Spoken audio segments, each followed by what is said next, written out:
జగమంతటికి ఆధారం మల్లె పూలు తెచ్చితిమి మనసు నీకే ఇచ్చితిమి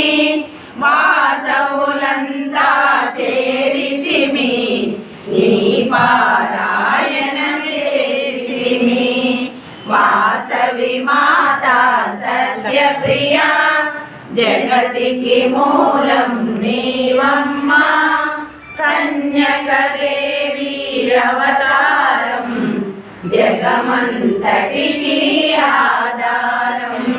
పద్మరేకుల కాంతులతో పసిడి మెరుగుల మెరియంగా